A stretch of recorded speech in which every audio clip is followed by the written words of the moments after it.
If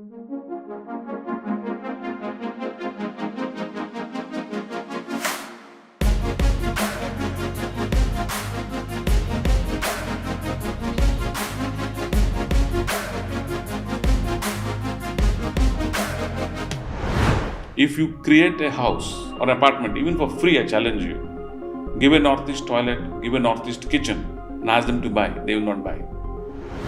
I have often seen people who are having south-facing kitchen tend to spend more money on their health issues.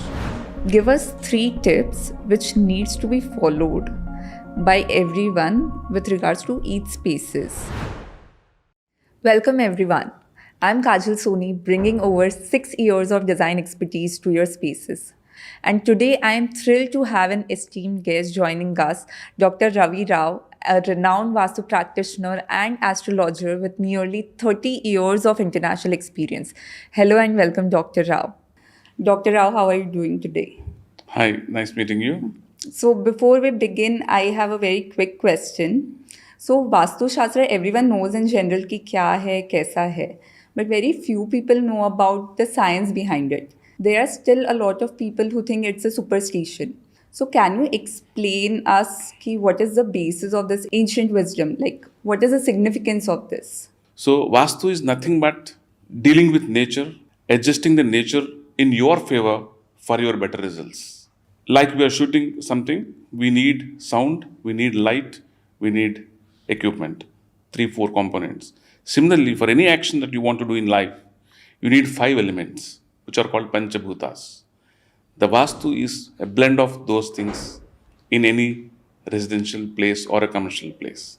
So, for example, if someone has bought a house, 1 BHK or a 2 BHK, the directions, if they are not as per Vastu, if they are not Vastu compliant, so how can one have, work that thing?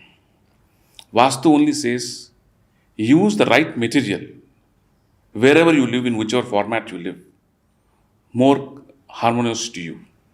Simply, in summer you like to wear cotton, in winter you like to wear silk. As simple as that. Whichever material that you have, you use them in the right blend and proportion, the direction, it will give you harmony. That's what is Vastu for anybody, whatsoever it is. So, what are the materials that can be taken into consideration while designing our houses, and what are the factors that affect Vastu Shastra while selecting the material? Now, when it comes to material selection, there is a plenty of variation. What Vastu is all about, it connects you to functionality.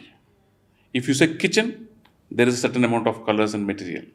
If it's a bedroom, there's a specific color, specific material. If it is study room, there's a different color, different material.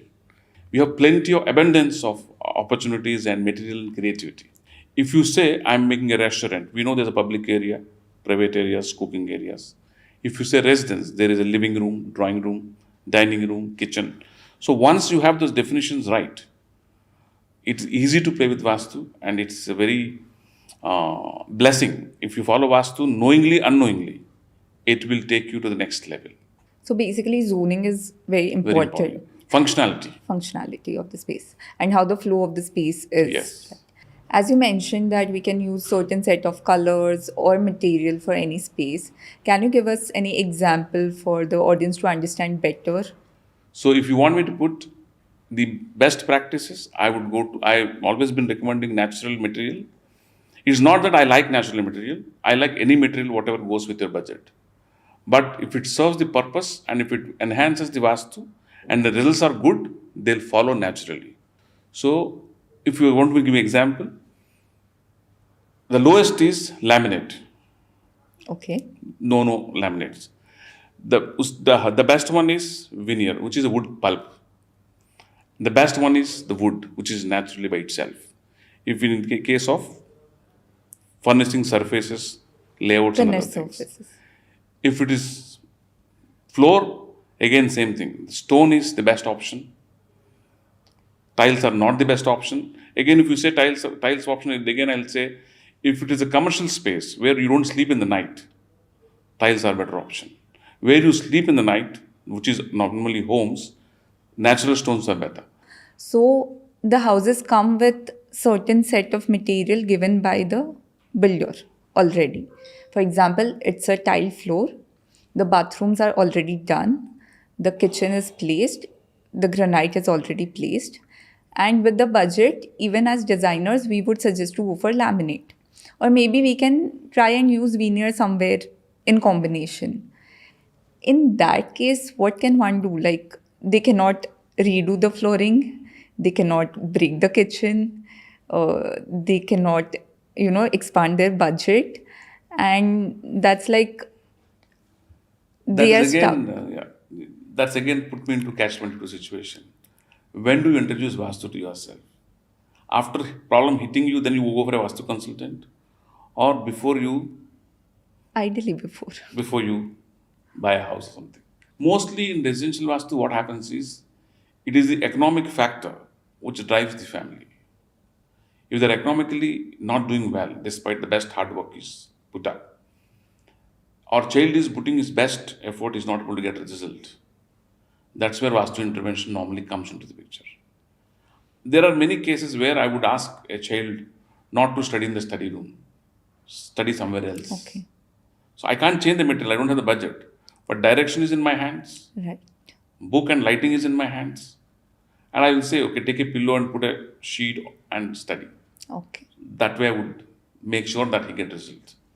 As I told you, they're quarreling. I don't change the flooring, but colors, wallpaper, curtains, I'll change. Right. So there are remedies that way.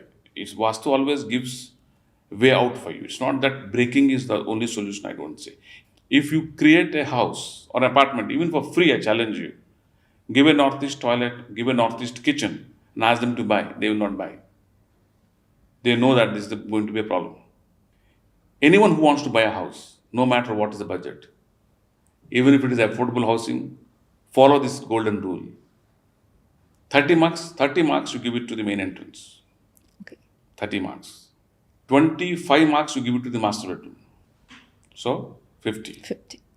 55. 50. Okay, 25, 20 and 20. Yeah. Another 20 marks you give it to the kitchen. Okay. So main entrance, master bedroom, kitchen. Kitchen. If you cross 60 plus, Vastu will push you to the rest for good. Rest all only can be minus by doing blunders. Okay. From the point of material, from the point of anti-clockwise staircase or anti-colors or anti-objects. Okay. They all are 5-2, 5-2, 5-2, not more than 10. If you ever go for a search of a house rental accommodation in the market, anyone for that matter, you go out and find a house for yourself on rent. 8 out of 10, you will find west facing or south facing. You will not find houses east facing and north facing. What does it mean? They are the houses which don't be available for longer time as a vacant places, one. If they're on for sale, they are the first one to be picked up by everybody.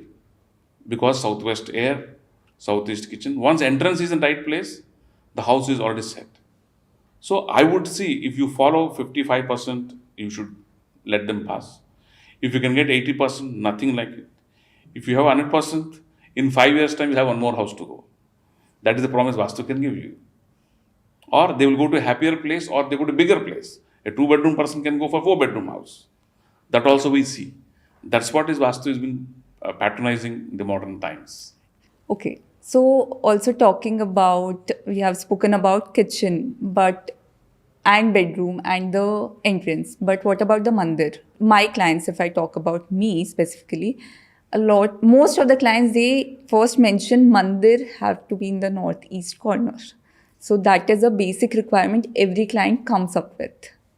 Mandir is a divine place. Right. Right? Some people don't have much space for mandir. For some, it is only a superstition, belief they want to have mandir. Some people are over superstitious. I can't take care of God, so better I go to temple. I don't put any mandir in the house. Or simply I put my photograph or my God's photograph. Or some people think their ancestors are gods and they put Guruji's and ancestors' photograph. All these confusions are there in the system. What Vastu says is, if you bow down to northeast, which is ruled by Jupiter, who is head of all the planetary solar system, If you go to Northeast and take a blessing from there, God is not sitting there in Mandir also. But once you go to Northeast direction, it has an advantage. You will have elevation in your life. Okay. So that is why if you see, they bombard the content. Southwest master bedroom, southeast kitchen. Yeah. You should walk towards northeast. Even in kitchen also in the northeast, they'll put a small mandir. Point kya hai? People walk up to the mandir, they spend 1 minute, they put one agarbatti, and they just put one flower and they go back to their work. So that they don't find hardships, they don't have hiccups, their life or a day goes smoothly. Right. That is enough. If you are working anything, if you get the results, you should be happy, man. That's what the direction promises. So now we are towards the end of the section. So I'm going to ask you some interesting questions. So the thing is, we have ranked the areas of the house 1 to 3: living room, kitchen, bedroom. Give us 3 tips which needs to be followed by everyone with regards to each spaces. Living room, 3 tips that everyone should follow. Kitchen, 3 tips that everyone should follow, and bedroom, respectively. Let us start from where? Bedroom. Bedroom. Try and keep the head on south or on west side when you sleep. Keep the money on the south side so that when you open the door of the money, you should be facing south. So money is facing the north. Second tip. Third, use as much as natural material, wood or plywood with least chemical. That will be the best for a bedroom. If you say kitchen, which is second important kitchen, your fire location while making the food, you should be facing east. Second best is north. Third best is west. Try and avoid making food while facing south. Of course, kitchen should be either in southeast or northwest as per the Vastu. If after having fulfilled that part of it, try and make sure your fire position is like this, and try and have an object which is your divine, whomsoever you believe you yourself, next to the fireplace, so that a safety and sanctity is maintained and people stay healthy. I have often seen people are having south facing kitchen tend to spend more money on their health issues. Wrong facing kitchen will have more long bills of insurance or health insurance, whatever it is. Next is living room. Living room is a place where it's common. So you will be watching TV or you'll be gossiping. Try and make all these cupboards and boards, TV, whatever you have, screens or whatever it is, west, east, or north facing. Try not to have any. South wall should be always empty or some standard objects or some kind of painting. This is better.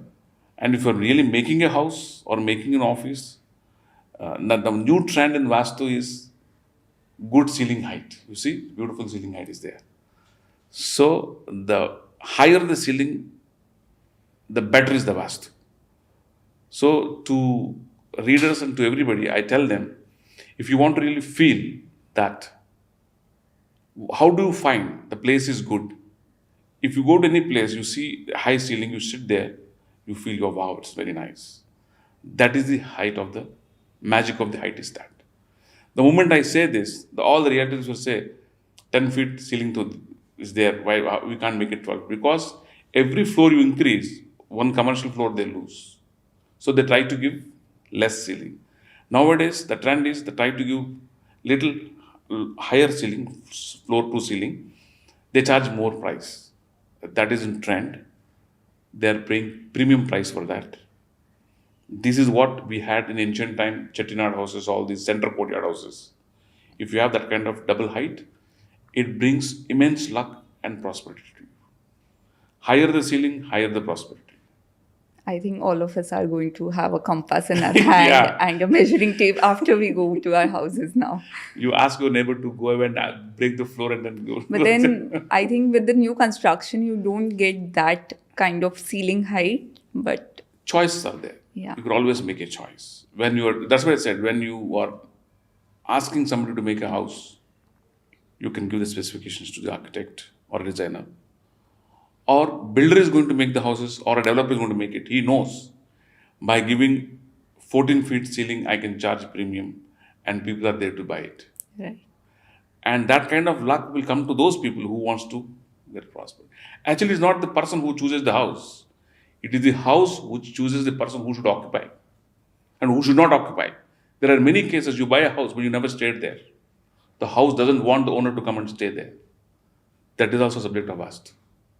So, as I told you, non-believer, my journey started. Today I will say, Vastu will choose who should stay, how long you should stay, and how will you stay. How you will stay means how prosperously, how peacefully you stay. So here we are concluding with our questions, and probably we'll need a part 2 for the following questions. I had a lot of fun having you here. It was a pleasure having you here, Mr. Rao. Thank you for coming. And it was a very insightful, informative, and educative session. And thank you so much. Thank you. Pleasure meeting you again. And as a designer, I work with many designers, and we don't agree on many things, but I happen to see you agreed on many things. So for your readers, I think I wish good luck to all your readers, and I want them to read my book. Whatever I've not covered here, and they want little more information, they can read the book, and it will help them a lot. I have not written about Vastu. I don't say I've written about Vastu, but I've written about how to understand Vastu, what the journey of Vastu in day-to-day life. That's what makes it more handy to people who want to buy a new house. They don't have to meet me, but the book will guide them step by step, anything. Even if you want to ask any question, you can read the book, you will get the answer. That's wonderful, Mr. Rao. And I'm surely going to read your books. Thank you again for coming over and helping us with the information. And I'm sure this is going to bridge the gap between design and ancient wisdom that we have. This has been very informative for me, and I'm sure this is going to help our viewers and audience to build a peaceful and harmonious home. Thank you again.